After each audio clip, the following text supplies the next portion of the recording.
Smelter timah ini beroperasi di Belitung, sebetulnya serapan kapasitas yang bisa ditampung oleh smelter ini berapa begitu? Sehingga artinya memang ada kapasitas yang cukup besar yang mau tidak mau istilahnya jadi dibuang begitu ya, karena balik lagi masyarakat sekitar memang membutuhkan penghasilan, penambang membutuhkan penghasilan begitu, sehingga mau tidak mau ya memang timah ini harus terjual begitu.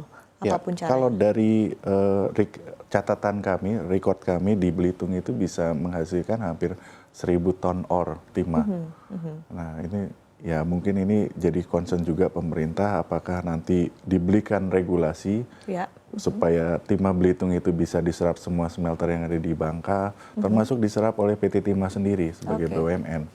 Nah itu saya rasa itu sebagai solusi ya, solusi supaya masyarakat Belitung bisa, perekonomiannya bisa hidup kembali. Angka serapan yang bisa dilakukan ketika smelter ini beroperasi itu berapa besar begitu, dan seberapa besar sebetulnya yang sanggup diekspor oleh AET secara istilah secara resmi ya, dan juga secara legal begitu, yang memang biasa AET sudah punya bayar-bayar ya begitu ya. Seberapa besar sebetulnya serapan ekspor yang dilakukan oleh AET juga? Kalau tahun ini ekspor tin yang di RKAB kami seluruh Indonesia itu mencapai 53.000 ton. Nah, harusnya kalau dengan kita melihat tahun-tahun sebelumnya harusnya bisa terserap. Karena rata-rata ekspor timah itu di angka 50.000 sampai dengan 70.000 ton per tahun. Harusnya dengan kondisi ini semuanya bisa terserap gitu. Untuk bayar sendiri masih cukup besar dari negara mana? Saat ini kita ada dari China banyak, kemudian dari India juga cukup banyak, karena industri di sana sangat berkembang ya, dengan membutuhkan banyak bahan baku timah di sana.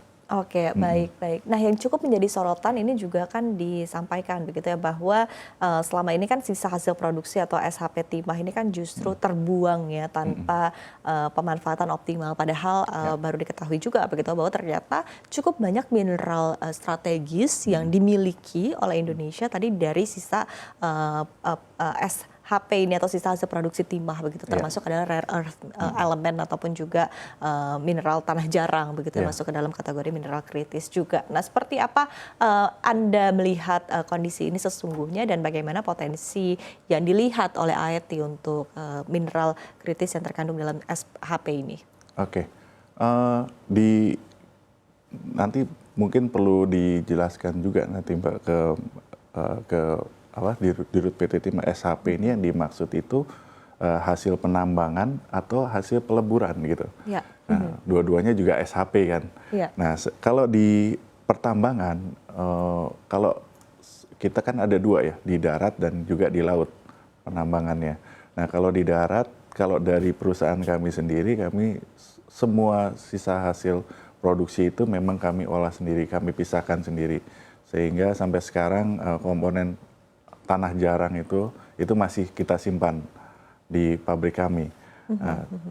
Sedangkan yang saat ini yang agak kesulitan adalah di laut, karena kita memakai kapal yang cukup besar, yang kita serap hanya timahnya saja. Jadi belum bisa ada teknologi yang memisahkan antara timah itu dengan logam tanah jarang di kapal gitu. Tapi kalau misalnya di darat ya hampir sepenuhnya bisa kita pisahkan. Kita kalau bicara mengenai peleburan, nah itu semua, saya rasa teman-teman semua eksportir juga melakukan hal yang sama. Itu hasil sisa produksinya masih kita simpan dengan baik. Tujuan untuk disimpan ini apakah memang masih menunggu untuk pengolahan lebih lanjut, ataukah memang masih menunggu untuk istilahnya ada yang menyerap begitu, seperti apa Mas? Ya, kita simpan karena memang belum ada regulasi yang mengatur itu. Karena itu mengandung radioaktif yang sangat tinggi ya, sehingga kami tidak berani untuk bergerak lebih jauh gitu ya. Sampai ada aturan-aturan yang menaungi kita gitu. Jadi artinya Bapak masih menunggu seperti apa arahan mungkin dari Kementerian SDM begitu ya, atau pemerintah, atau mungkin seperti apa pemanfaatan lebih lanjut begitu? Ya, selama itu masih kita simpan dulu di tempat kita. Seberapa besar sebetulnya yang bisa dihasilkan dari tadi ya sisa hasil produksi dan juga pengolahan ini? Ya, sebetulnya? karena itu mineral ikutan yang menempel dari timah sendiri, ore timah, jadi itu sangat-sangat kecil komponennya, 0,03% atau berapa gitu, saya lupa angkanya. Tapi itu sangat kecil sekali, sehingga setelah kita pernah melakukan studi gitu, untuk satu provinsi Bangka Belitung, untuk seluruh Indonesia lah ya, itu kayaknya kita hanya bisa membangun satu pabrik untuk Oke. pengolahan itu. Yang saya dengar juga PT Timah sudah membangun itu, jadi ya kita semua terpaksa nantinya akan menginduk ke PT Timah. Oke, Gitu. baik, baik. Jadi PT Timah nanti akan sebagai off-taker-nya Iya, begitu ya? off-taker-nya. Oke, nah ketika kita lihat tadi kan artinya cukup banyak begitu ya tadi urgensi yang harus diselesaikan untuk membereskan ya tadi Ya. industri timah, komoditas timah ini sendiri ya tadi di Bangka Belitung.